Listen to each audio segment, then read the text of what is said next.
Welcome back to Feed, a food systems podcast presented by Table. I'm Matthew Kessler. More than half of the calories consumed in the United Kingdom and the United States come from ultra-processed foods. More than half. But is that a problem? These are products that are created in labs and factories, usually wrapped in plastic, almost always high in added sugar, sodium, and saturated fat. And they contain ingredients that you wouldn't see in a normal household pantry. They're aggressively marketed, hyper-palatable, and therefore encourage overeating. That's Dr. Neena Prasad, our guest for this episode. My name is Neena Prasad. I'm a public health physician. I live in New York City, though I grew up in Toronto. And I have the great privilege of leading the food policy program at Bloomberg Philanthropies in New York City. The Bloomberg Philanthropies food policy program focuses on promoting healthier diets through influencing policy change. They've evaluated the impacts of taxes on sugary drinks across the world and are now concentrated on regulating the rise of ultra-processed foods, specifically in Latin America, South Africa, and the Caribbean. So low and middle income countries don't follow the same dietary patterns of the US and the UK.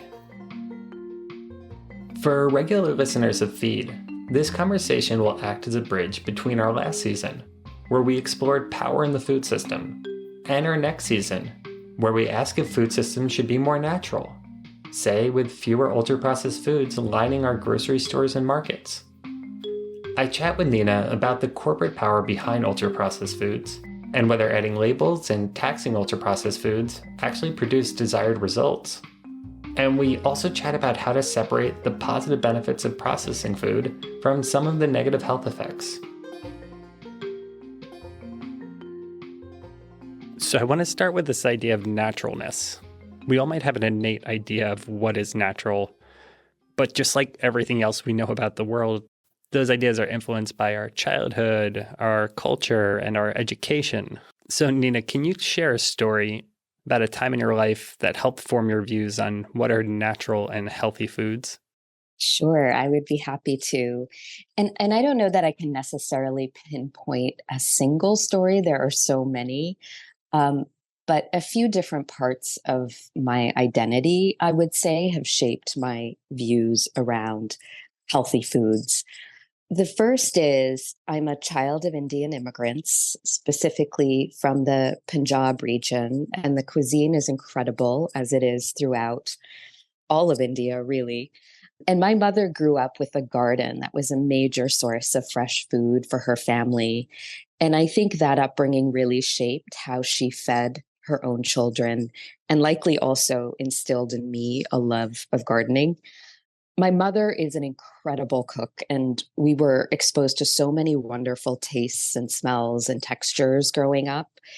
And to this day, one of the most comforting smells for me, and the one that creates such a sense of nostalgia and transports me right back to my childhood home, is the smell of fried onions, which is the start of many great Indian dishes. There's something about it that just brings me so much comfort. And my mother had a real curiosity about food. And cooking is really one of her love languages to this day. And I was really fortunate to have my tastes influenced in this way. And moreover, an appreciation for the effort and care and love in preparing a meal. And as a result, I'm someone who loves cooking, though I very much recognize the privilege that's inherent in that. It means I have access to ingredients, I have a safe space to cook, as well as time to cook. And I don't take those things for granted. The other pieces I would just mention is that I am a child of the 80s. And this is when ultra-processed foods, or ultra-processed products, as we like to call them, were really starting to proliferate on grocery store shelves, but nothing like it is today. And when I was growing up, having a soda or potato chips was really considered a treat. It was something reserved for birthday parties. It wasn't an everyday at every meal kind of thing. And then the last thing that I would say that's really shaped my views on food is I'm a physician and a public health professional. And I've seen sort of firsthand, both the individual level and at the population level, the benefits of eating a healthy diet and the harms of eating an unhealthy diet. And I think all of this just really brings me to a place of having a diet that's nourishing. And that can mean so many different things to so many different people, but it's about promoting and sustaining health, physical and mental. Food makes you happy, it's pleasurable, it has deep connections to a place, as I described in my own case, a deep connection to your ancestors. And it just brings you a lot of joy. And I also find that there's a meditative aspect to chopping vegetables and cooking. So I just really come back to this concept of nourishment. And just like nourishment is an idea that can be achieved in a lot of different ways, ultra-processed foods themselves are a bit of a confusing category that many people have different understandings of. So can you give your 30-second definition of how you understand what ultra-processed foods are? Absolutely. It's a really important point, and one that I think it's important to discuss right at the top as we get deeper. I might need a little more than 30 seconds. So, yes, I think the first thing I want to say is food processing generally refers to any action that alters food from its natural state. For example, drying, freezing, milling, canning, adding salt or additives. This is all considered processing. And most foods that we purchase or consume have been processed in some way. And I want to be really clear that processing is not inherently bad. What matters is the extent and the purpose of processing. And to that end, researchers in Brazil developed a classification system called the NOVA classification system, which is widely used in the public health and scientific literature, which categorizes food into one of four groups according to the degree and purpose of processing. Neena walks us through these four groups in the NOVA classification system. Group one is unprocessed or minimally processed foods. I think that's pretty self-explanatory, but to be specific about it, this would be an ear of corn or frozen corn. Group two are processed culinary ingredients. These are usually made by taking group one foods that I just described, like corn, and subjecting them to some degree of industrial processing, such as pressing. So if you press corn, you get corn oil, for example. Salt also falls into this category. Group three are processed foods. These are products that are made by adding ingredients from group two to group one. So this would be canned corn. It would be taking corn, adding salt to it, you're brining it, preserving it. That's a processed food. And then group four gets to your question, which is ultra processed products.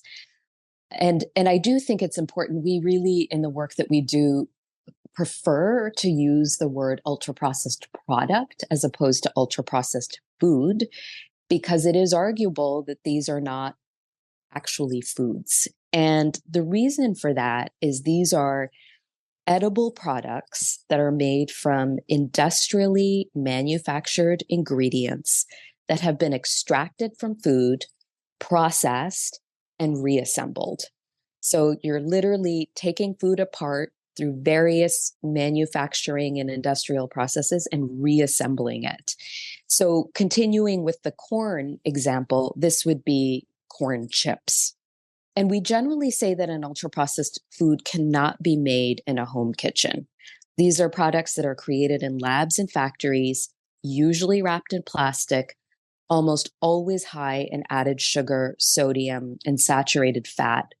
And they contain ingredients that you wouldn't see in a normal household pantry.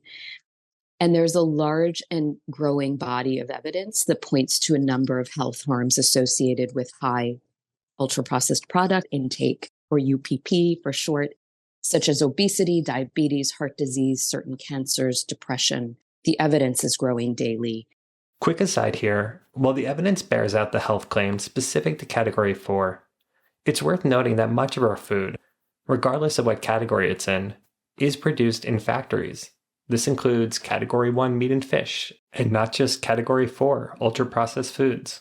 And so we want people to primarily eat from the first three categories that I described and limit their consumption of the fourth category, or UPPs. And I think practically speaking, if you pick up a product at the grocery store and it has a bunch of ingredients that you don't recognize and is also high in salt, sugar, and or fat, it's a pretty good clue that that's a UPP, and you probably don't want to eat too much of it. So that's kind of the view that we take around processing and what UPPs are. At some point, I would love to just tell you a little bit about how the history of some of these products and how they emerged and who was responsible, because I think it's really salient to the discussion that we're having. Yeah. Well, first of all, that was longer than 30 seconds, but it was a wonderfully clear description of ultra-processed foods, which are a very complicated topic. So I appreciate you taking the time to go through that.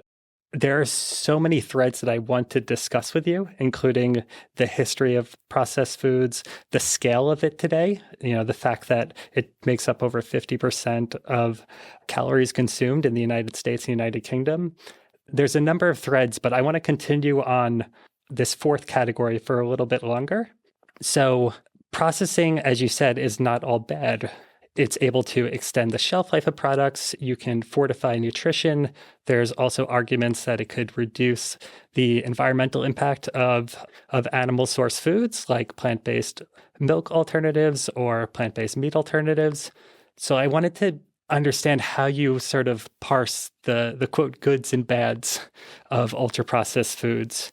A more pointed question is, are we breeding an unhealthy fear of processed foods when we just say everything that falls into this last bucket is bad? Yeah, it's a really good question, and I'm so glad you've asked it. And I would say this is really about looking at the overall profile of your diet and ensuring it isn't dominated by UPPs.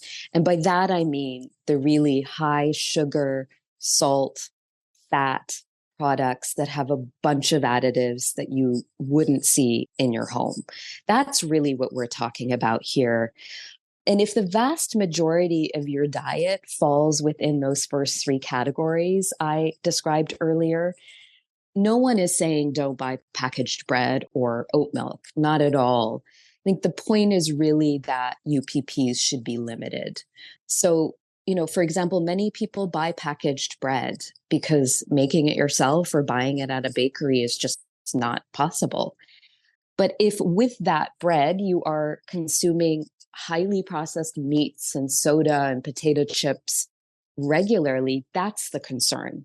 But if with that bread you're scrambling some eggs and some olive oil and having some avocado and veggies on the side, that's perfectly okay, because the overall picture of your diet is one that is not dominated by UPPs. So that's really, really what we're getting at here. And as you said, that the reality in countries like the US and the UK and much of the global north is that the vast majority of our diet is coming from unhealthy ultra-processed products. And, with that, we see this very stark, clear association with rising rates of obesity and other diet-related diseases like diabetes and heart disease and cancer.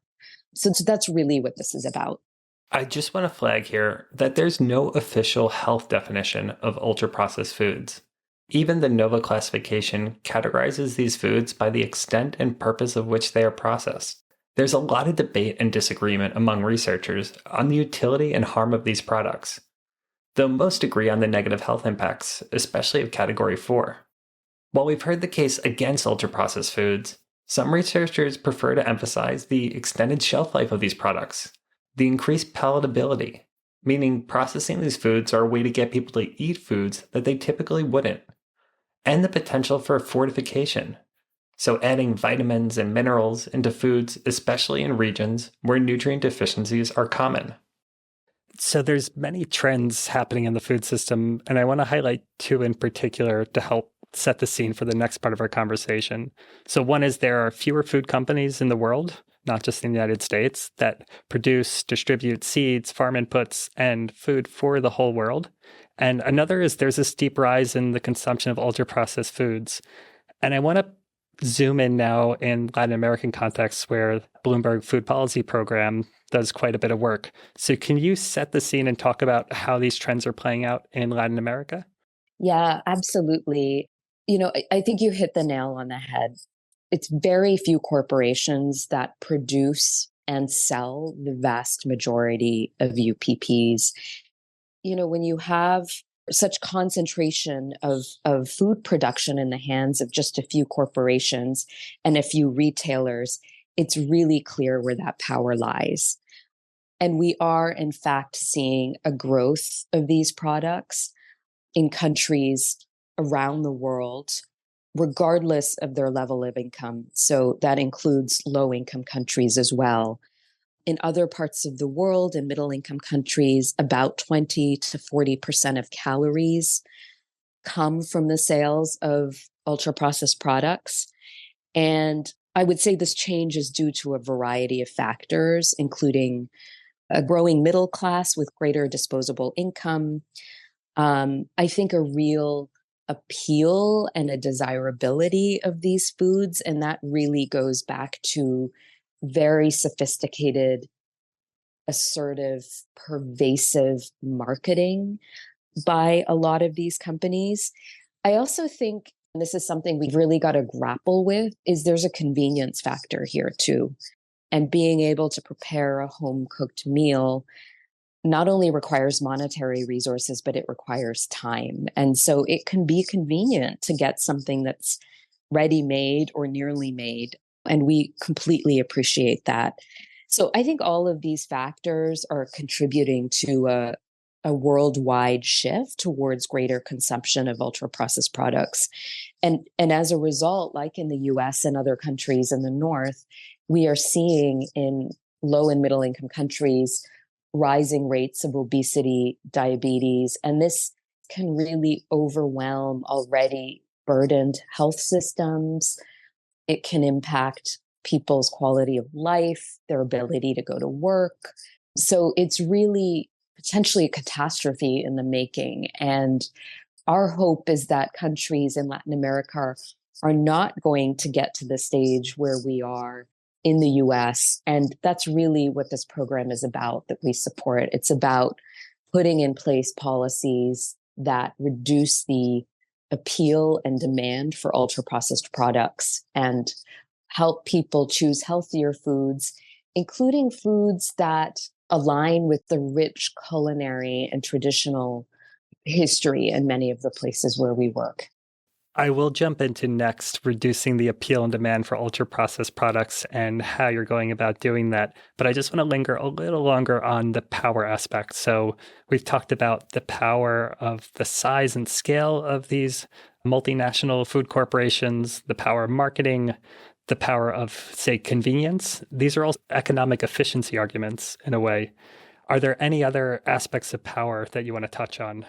There are many aspects, and really, we could probably spend at least an hour talking about power. And, there is a really rapidly growing field within public health around the commercial determinants of health. And those are both the positive and negative influences on health as a result of the activity of commercial actors. So there's really a lot to unpack here. I think we've touched on some of the really big and important pieces. The other element that I would add here is these corporations are not at all driven by a concern for public health, but by maximizing their profits. And as their profits grow, so does their influence with policymakers. But we have power too. We tend to sort of focus on the power of our opponents, but we have a lot of power, particularly when we come together as broad-based coalitions. And it was really through a powerful and well-organized civil society campaign that was clear-eyed about protecting health that Mexico, for example, became one of the first countries in the world to tax sugary drinks in 2014. And this was in a country where Coca-Cola was deeply entrenched. In fact, one of Mexico's presidents had previously been a very senior executive at the Coca-Cola company, and Coca-Cola had about 70% of the soft drink market in Mexico. And despite that power and influence and sort of deep embedding of Coca-Cola in Mexican society, civil society was able to prevail. And that was because they were strategic, they came together, and there were courageous policymakers that were willing to, put public health interests before industry interests. One other thing I would just mention about other ways that power dynamics come into play is how corporations from wealthier countries, often the big multinationals that have so much of the market are based in the global north. And the reality is many of these companies exploit resources from low and middle income countries to produce their products. So an example of that is partners in Mexico and Colombia have documented the practice of water capture by Coca-Cola. And this has resulted in water scarcity in both countries, in Mexico and Colombia. And in fact, this is the case in other countries in the world. And these practices lead to the displacement of local populations, and they disrupt traditional food systems. And this is a form of extraction and neo-colonialism. So I think that's another type of power that we really need to talk about. And I think it behooves us to join forces with other actors, those in the environmental movement, those in the human rights movement, in the water rights movement, and so on and so forth. We have a lot of shared interest. And when we can kind of define those shared interests and show up for one another, our power just, it grows by multitudes. So Neena lays out how big multinationals have used ultra-processed foods to exploit resources in low-income countries for profits. And this doesn't only have a long history, but it also follows a particular playbook used by other corporations. It was in the 80s, the 1980s, that tobacco companies, the giants really, Philip Morris and R.J. Reynolds, acquired some of the biggest food companies at the time. So they had acquired Kraft, General Foods, and Nabisco. And there was a study that came out a few months ago in Addiction, the journal Addiction, that found that during the decades when these tobacco companies owned these food companies, the foods they sold were far more likely to be ultra processed than similar foods not owned by tobacco companies. And so really, we saw the steepest increase in the prevalence of UPPs between 1988 and 2001, which is the era when Philip Morris and R.J. Reynolds owned these food companies. So what these tobacco companies did was they literally installed their executives at these food companies. And what they did was they used the same playbook that they had used to market their products and get people hooked on their addictive products, and they applied that to food. How did they do that? They did it through really kind of savvy, well-tested marketing practices.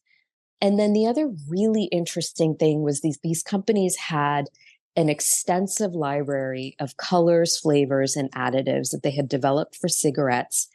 And these executives realized that they could use these ingredients in processed food. And that's really when we saw just this explosion of ultra-processed products on the market. And these were products that were quite literally produced by the tobacco industry. And there's been so much documentation about the harms that the tobacco industry has caused to society. So I do think it's really important for us to know that little bit of history. So that's a perfect transition to talk about your efforts to tackle the negative public health impacts of ultra-processed foods. So clearly this is a massive challenge, but as you said, your work will fit in with other actors and the ecosystem of larger efforts. So let's just first start with, what is your work? What are you doing to tackle this? So I would first just start by saying there is wide acceptance among the public health community that what we eat is not only a matter of individual choice. And in fact, individual choice probably has very little to do with it, but rather our choices are influenced by our environment. And many of us live in very unhealthy food environments. And this is evidenced by the marketing that we are bombarded with. And, that's traditional marketing, TV, if you still watch TV, print, radio. Increasingly, though, that marketing is moving into digital spaces and it's very tailored to the individual. We also know that UPPs are really easy to access.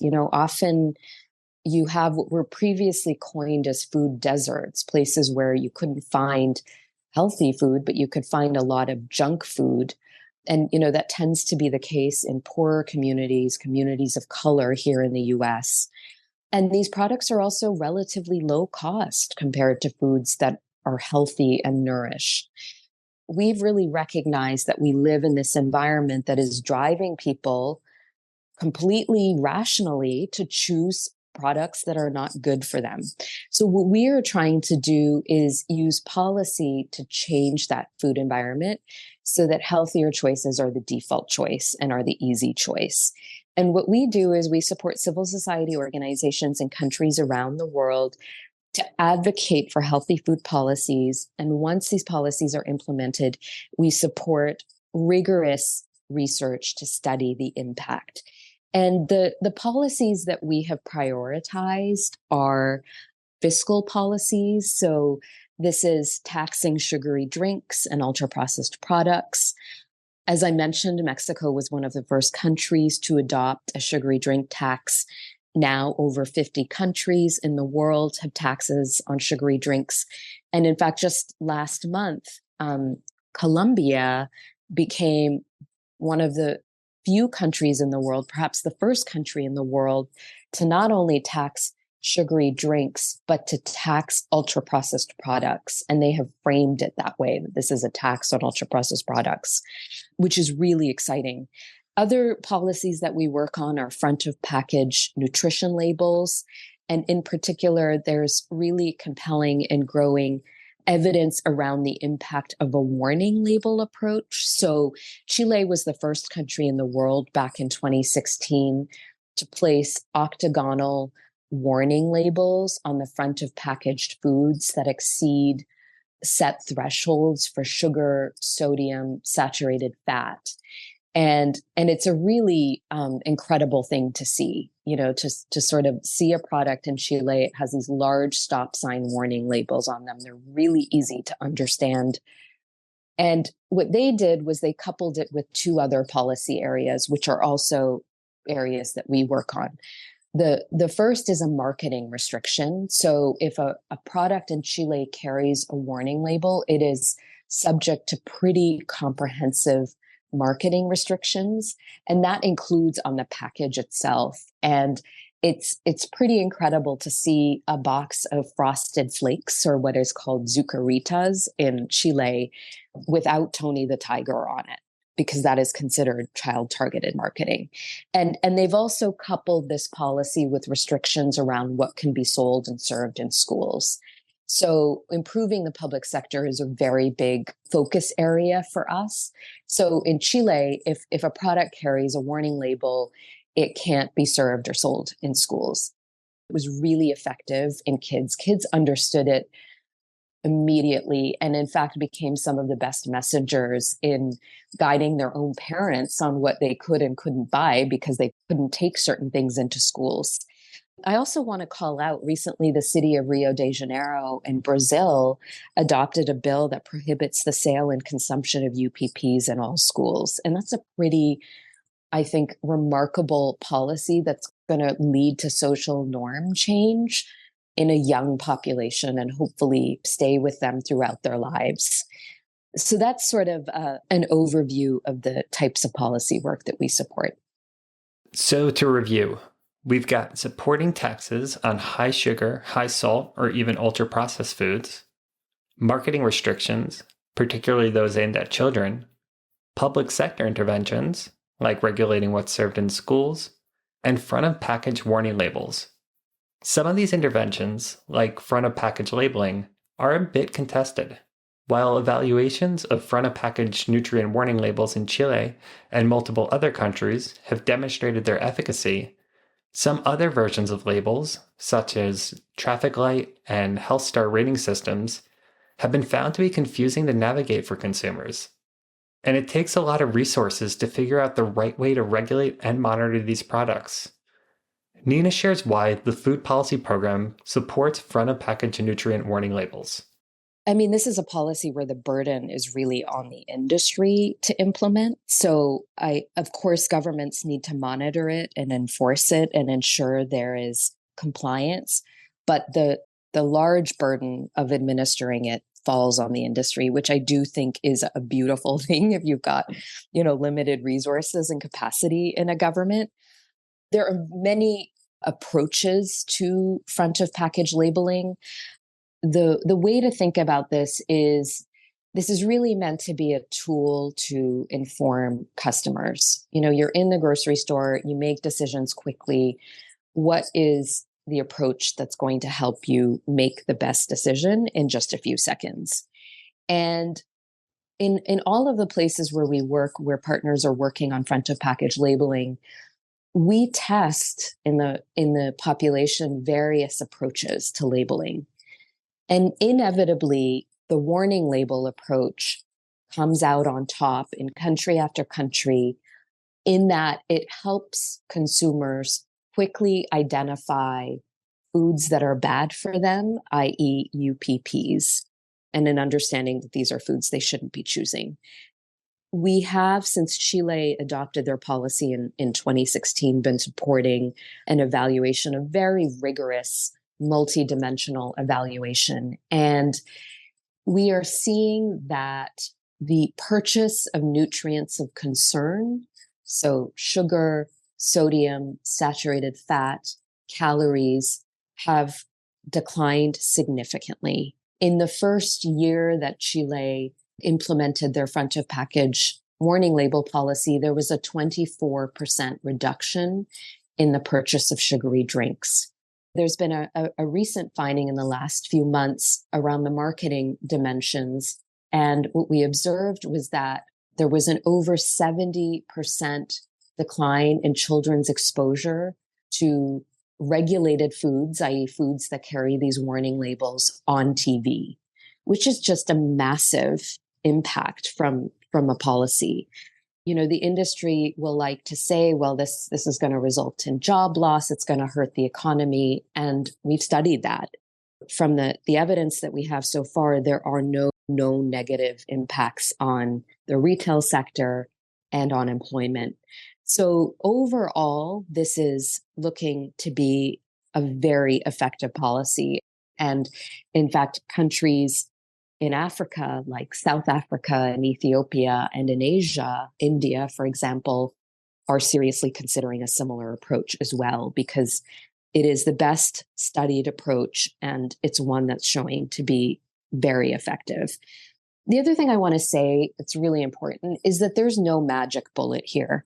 We can't just say, okay, we're going to put in a tax or we're going to adopt a front of package labeling and that's going to solve obesity and chronic diseases. Not at all. I mean, what we really need is the adoption of all four of those policies that I described and so much more. Where our sort of comparative advantage at Bloomberg Philanthropies is in putting in place policies that reduce the demand for unhealthy foods or UPPs.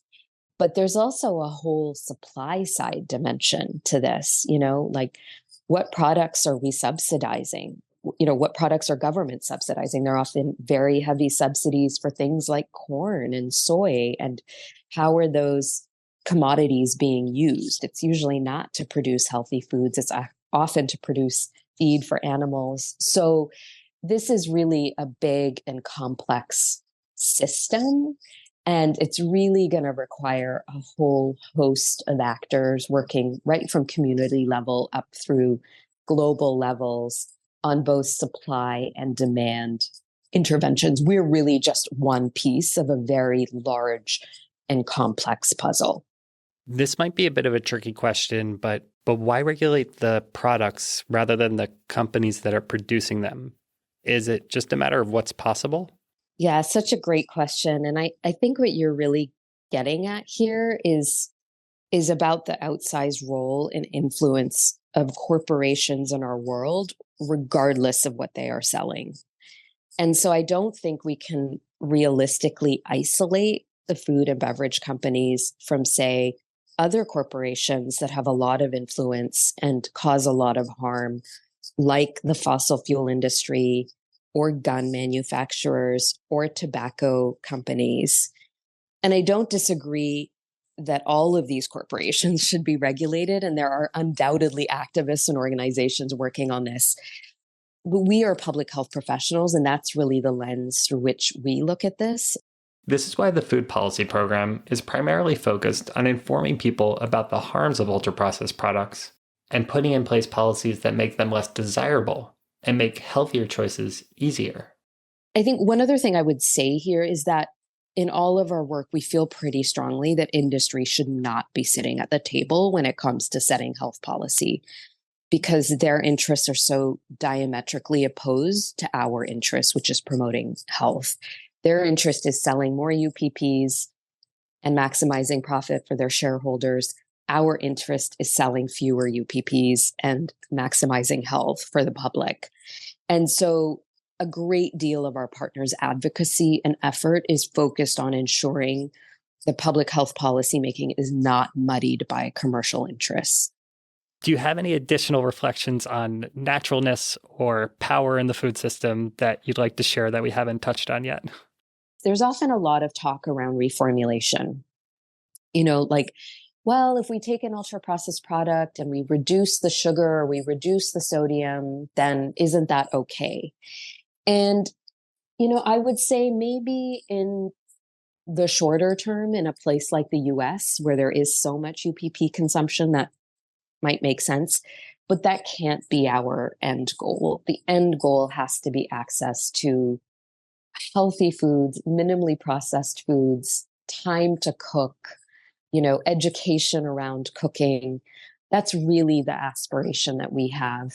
And I do, just on this topic of reformulation, want to tell you about a really important study that was published a few years ago. This was a study done by Kevin Hall, and it was the first randomized controlled trial to look at a processed diet versus an unprocessed diet. And what he did was he had some healthy adults stay in a facility for 4 weeks. And for 2 weeks, half of the group was fed an ultra-processed diet. The other half was fed a healthier diet, minimally processed. What's interesting and really important is that these diets, the ultra-processed diet and the less processed diet, were matched on the levels of salt, sugar, sodium, fiber, protein. So from a nutrient perspective, they were largely equal. And people could eat as much as they wanted. And after the 2 weeks, they switched. The ultra-processed diet moved to unprocessed and vice versa. What Kevin found was that while on the ultra-processed diet, the study subjects were consuming about 500 more calories per day, and they gained about 2 pounds of weight per week. And they lost that when they went on the minimally processed diet. And so what this really tells us is that there is something intrinsic to ultra processing that is bad for us. My point is really that this isn't about tweaking sugar and salt and fat.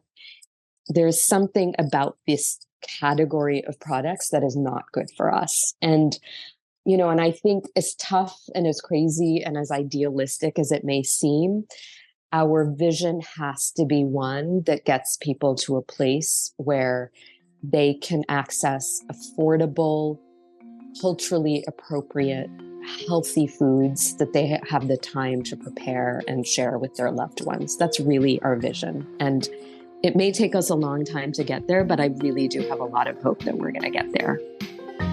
I know we're going to get there. Dr. Neena Prasad, thank you so much for speaking with us. Thank you so much, Matt. It was really a pleasure, and I really appreciate you taking the time to take a deep dive into UPPs. A big thanks to Dr. Neena Prasad, Director of the Bloomberg Philanthropies Food Policy Program. We'll link to all the studies and resources mentioned in our conversation, and you can find out more about their work in our show notes and on our webpage, tabledebates.org/podcast.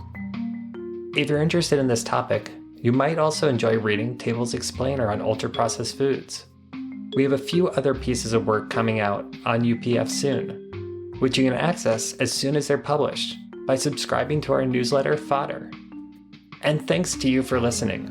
You've heard me and every other podcaster say it before, but it's true. The best way to show your appreciation for our show is by rating and reviewing us on Apple Podcasts, on Spotify, or wherever you listen. You can tell your friends and colleagues, and also let us know what your favorite episode is. Send us a message to podcast@tabledebates.org. Music in this episode by Blue Dot Sessions. This episode was put together by me, Matthew Kessler, with lots of great feedback from the Table team. Table is a collaboration between the University of Oxford, Swedish University of Agricultural Sciences, Wageningen University in the Netherlands, and now we have 2 new partners in our growing team, University of the Andes in Colombia, and National Autonomous University of Mexico.